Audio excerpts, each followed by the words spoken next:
Lecture number 2, official lecture number 193, Hindu personal law.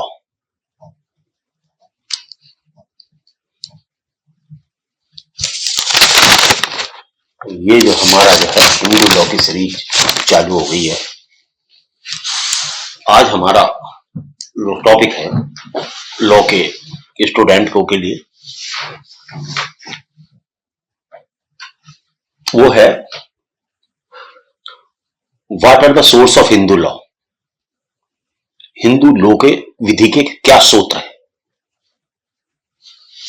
तो आज हम इस पर डिस्कस करेंगे कि हिंदू विधि के क्या सूत्र हैं। हिंदू विधि में दो महान ऋषि कह सकते हैं आप, जिनमें याज्ञवल्क्य ऋषि और मनु,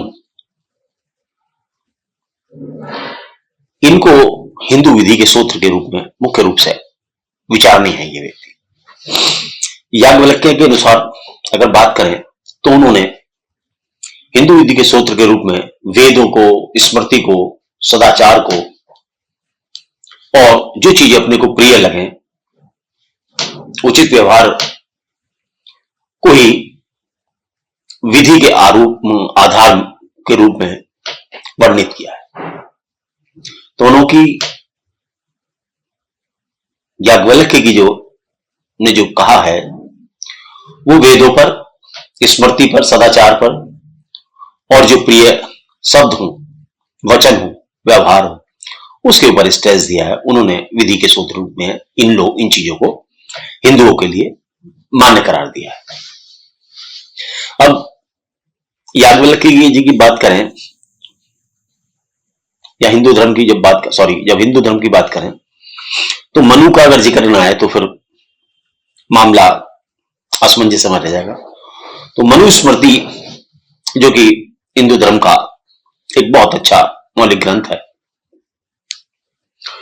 मनु महाराज ने विधि के 4 सूत्रों का वर्णन किया है, जिसमें उन्होंने वेद, स्मृति, सदाचार तथा सज्जनों के आचरण को विधि के सूत्र के रूप में प्रमाणित किया है।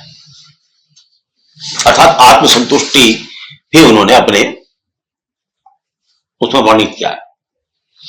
तो इन दो महान विद्वानों की तो अपनी अपनी जो बातें हैं उन्होंने कही हैं, लेकिन अब हम हिंदू विधि के सूत्र में कुछ और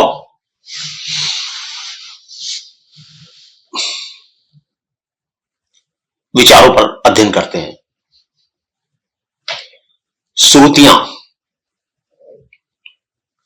स्मृतियां, भाष्य तथा सार संग्रह, न्यायिक निर्णय, न्याय, साम्य एवं सद्विवेक, प्रथाएं और लास्ट में मैं रखता हूं, ये तो सब, इन सबसे ऊपर आप वेद को रख लें तो ज्यादा अच्छा है। वेदों को रख लें तो ज्यादा अच्छा है। इन सबसे ऊपर रख लें, क्योंकि विधि के सूत्र रूप में वेद को सबसे सर्वप्रथम स्थान है। तो मैं एक बार दोबारा रिपीट करता हूं। श्रुतियां, स्मृतियां, भाष्य, टीकाएं, न्यायिक निर्णय, विधायन, प्रथाएं, इसमें न्यायिक निर्णय अपनी महत्वपूर्ण भूमिका निभाते हैं। लेकिन आज के वर्तमान समय की अगर मैं बात करूं तो इनमें से आप 2, 2, 4, 2, 6 चीजों में से अगर एक चीज को निकाल लें तो सब बेकार। इन सब चीजों के ऊपर आधारित है, कुछ अच्छी बातें लेके, कुछ छोड़ के, हमारी भारतीय संसद द्वारा बनाया हुआ कानून जो समस्त इंडिया के हिंदुओं पर एप्लीकेबल होता है। कुछ अपवादों को छोड़कर। तो आज चलो हिंदू विधि के सूत्र के रूप में हम इन चीजों पर जो हमने बताई हैं, इन पर एक नजर प्रकाश डालते हैं, वरना टाइम हो जाएगा। क्योंकि 25-30 मिनट में हमें लेक्चर भी खत्म करना होता है। सबसे पहली बात करते हैं श्रुतियों की।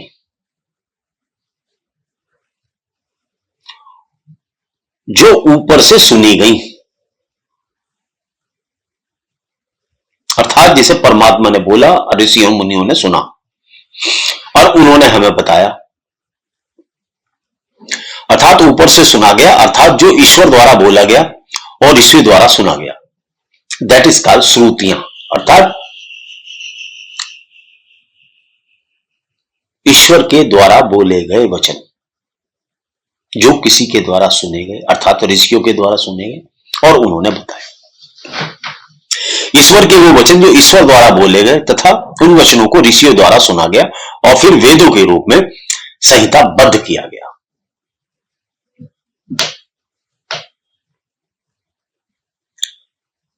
अर्थात वेद वाणी जिन्हें हम श्रुतियां कह रहे हैं इस समय, यहां वही हिंदू धर्म का एक मूल विधि का सूत्र है। ये चार हैं,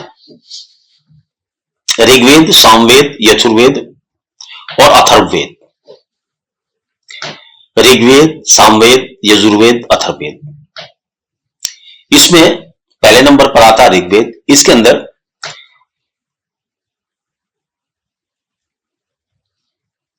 वैदिक देवताओं की स्तुतियां, प्रार्थनाएं हैं, स्तुतियां, प्रार्थनाएं, उनसे संबंधित वर्णन करता है ऋग्वेद। दूसरे नंबर पे आता है सामवेद। इसमें ईश्वर की पूजा के लिए गाए जाने वाले मंत्र दिए गए हैं।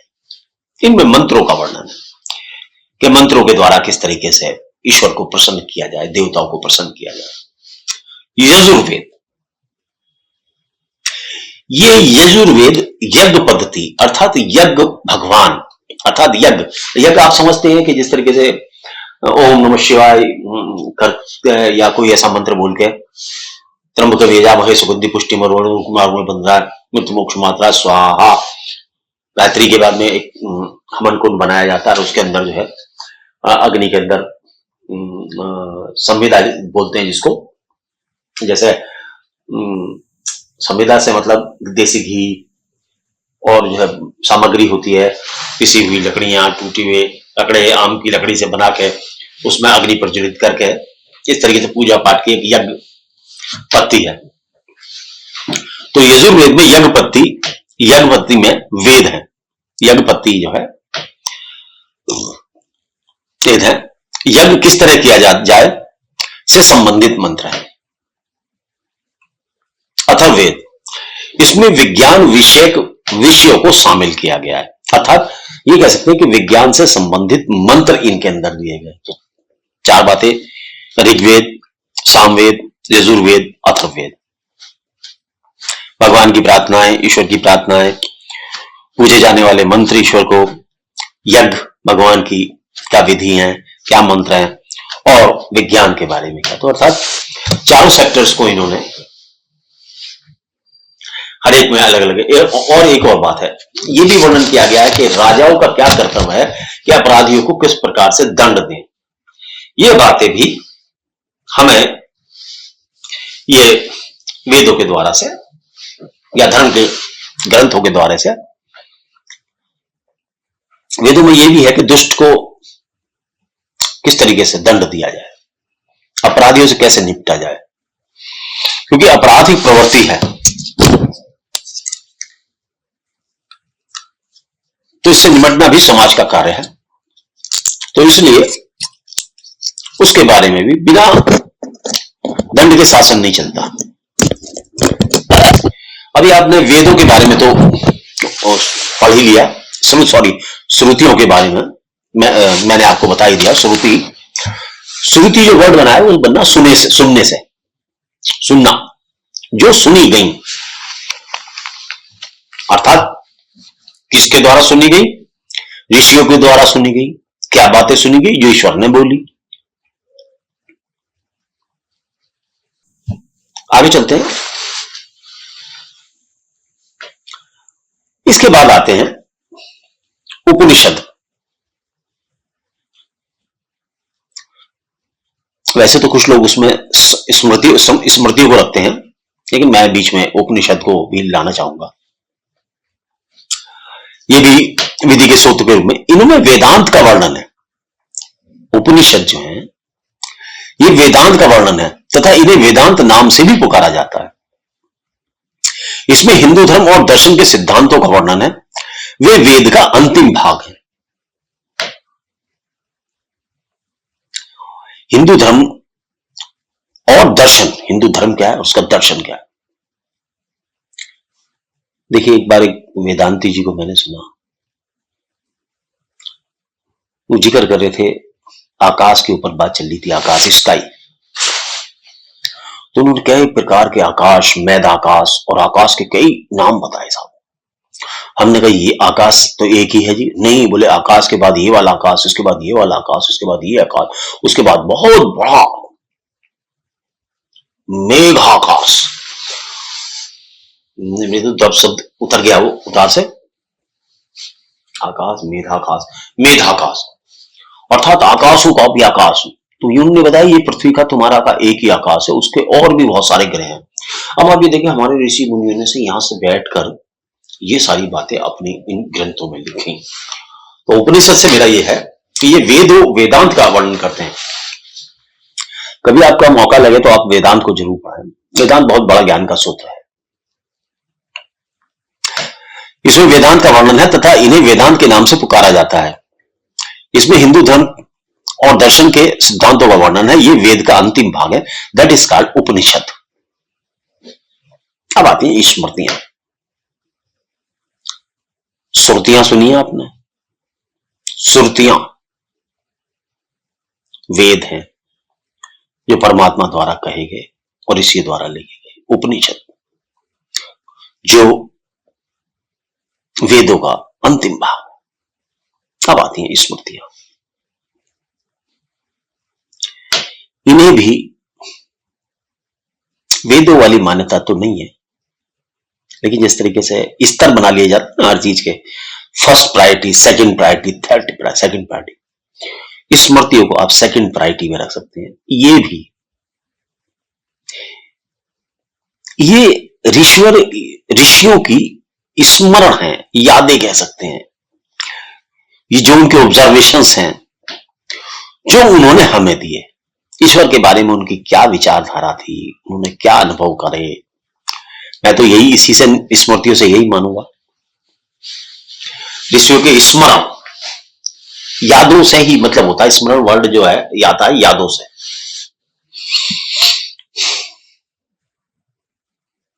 जो स्मरण किया गया था, अर्थात ये स्मृतियां जो हैं ये मनुष्य निर्मित हैं। ये स्मृतियां जो हैं ये मनुष्य निर्मित है। इनका वैसे डायरेक्टली तो नहीं है, लेकिन हिंदू धर्म के कुछ लोग इन्हें ईश्वर की वाणी के सदस्य ही मान्यता प्रदान करते हैं।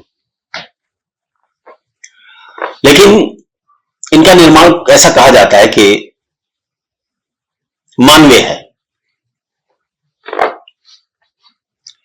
ये दो प्रकार की होती हैं। इनमें एक है धर्मसूत्र और एक है धर्मशास्त्र। धर्मसूत्र और धर्मशास्त्र। ये जो धर्मसूत्र है, इनमें अधिकतर लेखक हैं गौतम, वशिष्ठ, विष्णु, आपस्तंभ, बौधायन आदि, और भी बहुत हैं। लेकिन गौतम बहुत फेमस ऋषियों में से हुए हैं। वशिष्ठ ब्राह्मणों में बहुत उच्च ऋषि हुए। आपस्थ, बौद्धगयन आदि। धर्मशास्त्र के लेखक हुए मनु, याज्ञवल्क्य, कात्यायन, नारद, विष्णु, व्यास आदि। मनुस्मृति, याज्ञवल्क्य मिताक्षरा विधि के देनदाता। मिताक्षरा विधि अब आप पढ़ेंगे तो कभी देखना। कात्यायन, नारद, विष्णु, व्यास आदि। तो स्मृतियों से दो भाग हैं, धर्मसूत्र और धर्मशास्त्र।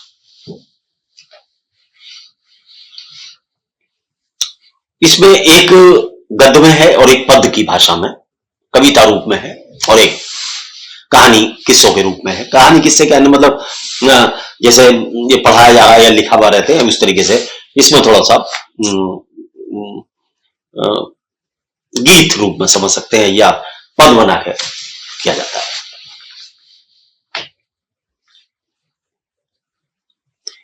इन सब में जो मनु संहिता है, इन सब में मनु संहिता को एक अच्छा हिंदुओं में सर्वोच्च स्थान प्राप्त है, और ये भी धर्म का हिंदू विधि का एक मौलिक सूत्र माना जाता है, और इसको धर्मशास्त्र माना जाता है, प्रमाणिक धर्मशास्त्र माना जाता है मनुस्मृति को। तो यहां मैंने आपको बताया स्मृतियां क्या हैं। ये ऋषियों के स्मरण हैं जो उन्होंने हमें दिए। कुछ लोग इन्हें ईश्वर द्वारा प्रदत्त भी मानते हैं, क्योंकि हम ये मानते हैं कि हमारे ऋषियों का ईश्वर से डायरेक्ट लिंक था, संबंध था, अर्थात उन्होंने इतनी पूजा की कि उनकी आत्माएं जीवित रहते हुए भी अंतरिक्ष में ईश्वर के समीप विचरण किया करते थे। तो जरा सा अब जो आगे बातें बताई उन्हें एक्सप्लेन तो करना ही है हमें। टीकाएं व सार संग्रह, इन सब चीजों से हिंदू विधि निकली है। हर एक में से कुछ ना कुछ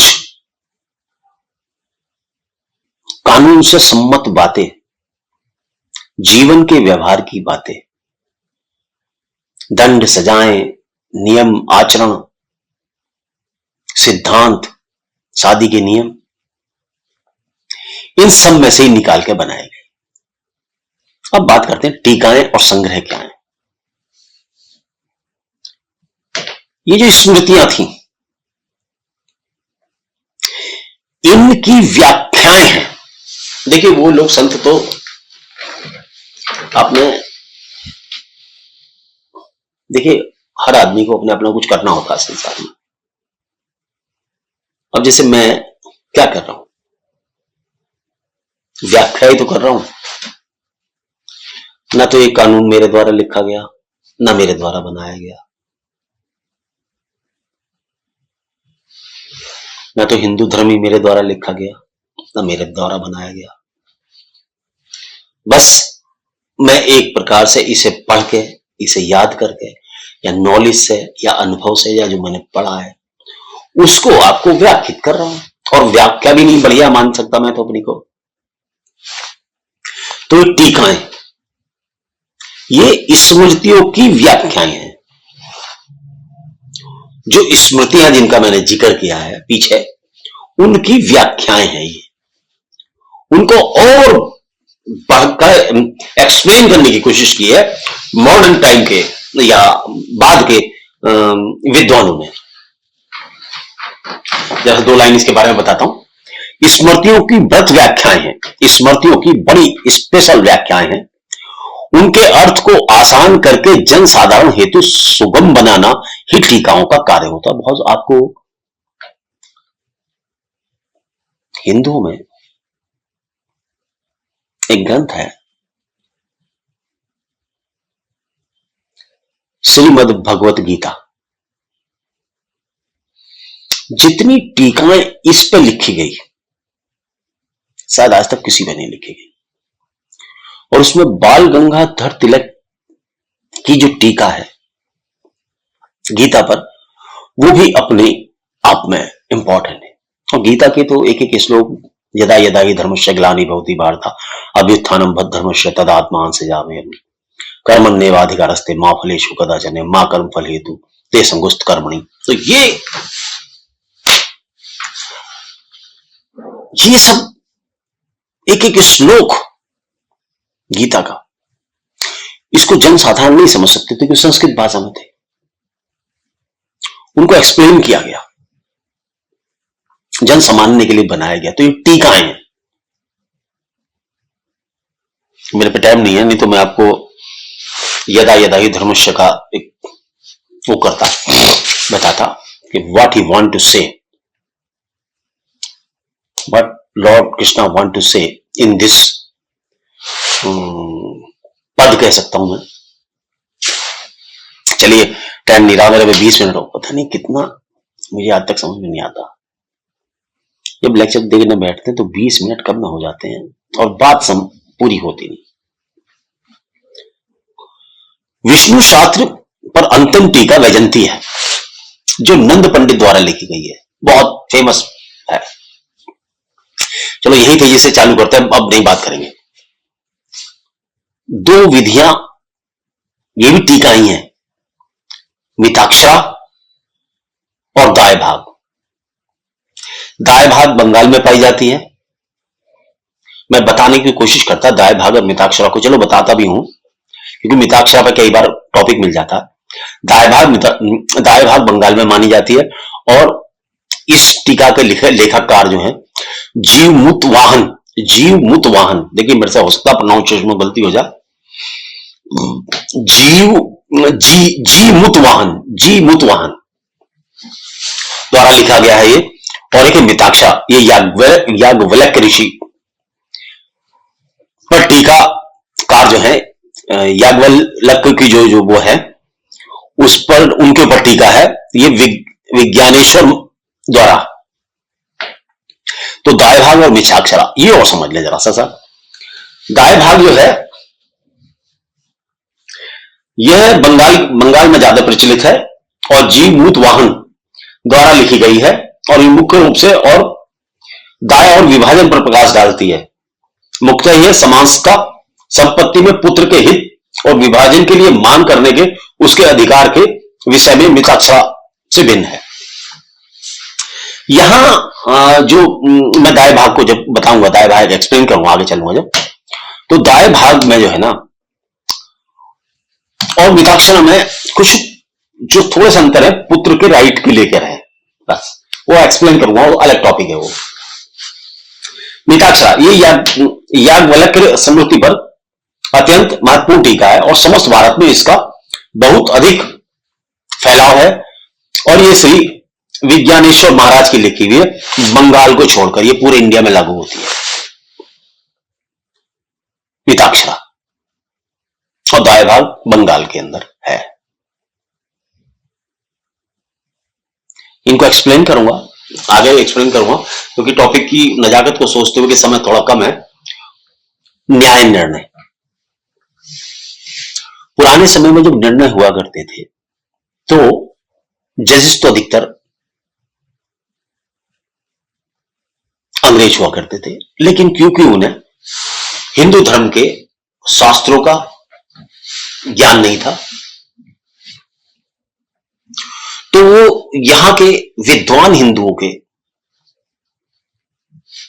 से सहारा लेकर हिंदू कानून का निर्माण किया करते थे। अर्थात हिंदू की जो प्रॉब्लम्स होती थी उनको वो, जो हमारी जिनकी बात चल रही है ऋषियों की, श्रुति की, टीकाओं की, इनके आधार पर हिंदुओं के उत्तराधिकार के केसेस को निपटाया करते थे, वसीयत के केसेस को इन पे वो निपटाया करते थे। तो इसी चक्कर में जब कोई ज्यादा परेशानी हो जाती थी, कोई निर्णय डिस्टर्बिंग होता था, तो उस समय जो प्रिवी काउंसिल होती थी, एक होती थी प्रिवी काउंसिल, उसके द्वारा दिए गए निर्णय भी हिंदू विधि के एक सूत्र के रूप में मान्यता रखते हैं। जहां पर सर्वोच्च न्यायालय of India, supreme court of India silent है, वहां आज भी प्रिवी काउंसिल के निर्णय को प्रेफरेंस दिया जाता है कि what the privy council suggested in a particular matter of law, question of law. ये तो रही बात न्याय निर्णय की।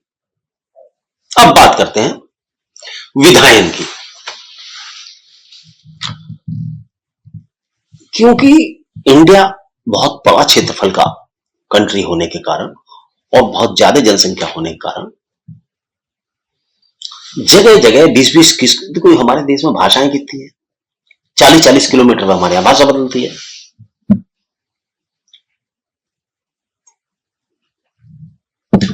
हर आदमी अपनी अपनी रीति लिए पढ़ा है, अपनी अपनी अलग अलग प्रथाएं हैं, अलग अलग भाषा लिख के मेरे पढ़ रहा है। तो उसको जोड़ने के लिए हमारी संसद ने, वैसे तो अंग्रेजों ने भी बहुत सारे कानून बनाए, मैं ये नहीं कहता। अभी देखिए एक 1925 के कानून है, भारतीय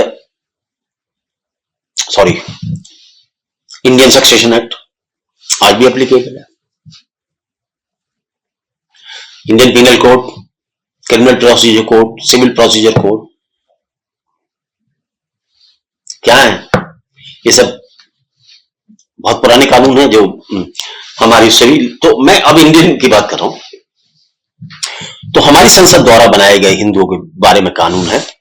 हिंदू विधि अधिनियम 1955, हिंदू उत्तराधिकार 1956, हिंदू दत्तक ग्रहण एवं भरण पोषण 1956, हिंदू आवश्यकता एवं सुरक्षता विधि अधिनियम 1956। देखो एक बात बता रहा हूं आपको,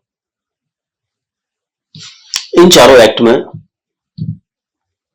दो एक्ट आप जरूर याद रख लें। सबसे ज्यादा केस मिलते हैं हिंदू अधिनियम के, हिंदू विवाह अधिनियम। और क्योंकि उत्तराधिकार के मामले में ज्यादा इसमें नहीं जाया जाता, आदमी इतना डीप नहीं जाता उस पर, भारतीय उत्तराधिकार अधिनियम लागू होता है 1925। उससे सारा का सारा डील हो, सक्सेशन अधिकतर उससे डिसाइड होता है।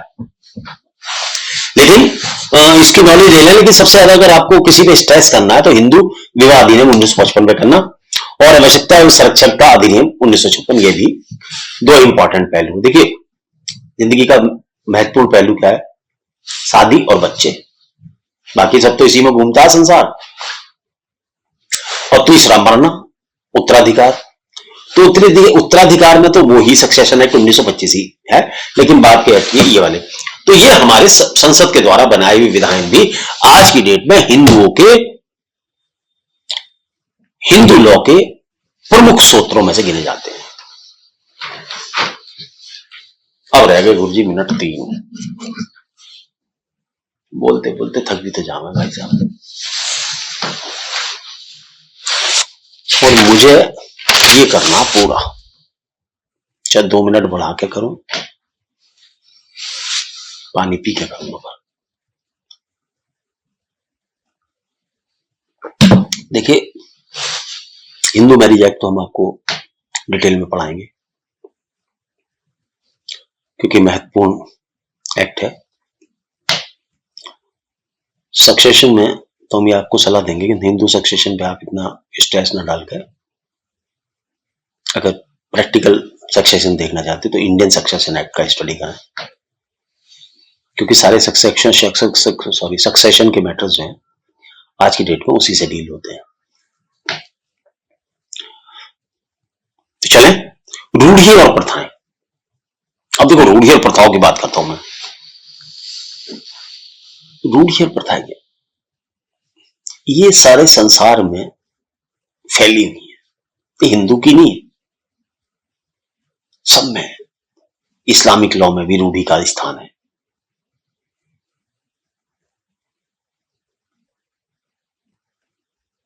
अंग्रेजों में भी है, ईसाइयों में भी है, सॉरी ईसाइयों कह रहा हूं, यहूदियों में भी है और हिंदुओं में भी। तो रूढ़ी क्या है? कुछ ऐसी प्रथाएं जो अनादिकाल से चली आती हैं, जिनकी डेट एक आइडिया से बताई जा सकती है लेकिन कंफर्म नहीं बताई जा सकती। ऐसी विधियां, ऐसी बातें जो विधि का ही रूप ले लेती हैं। रूढ़ियां क्या होती है, कभी कभी वो इतनी प्राचीन हो जाती है कि लोग उन्हें कानून की तरह मानने लगते हैं।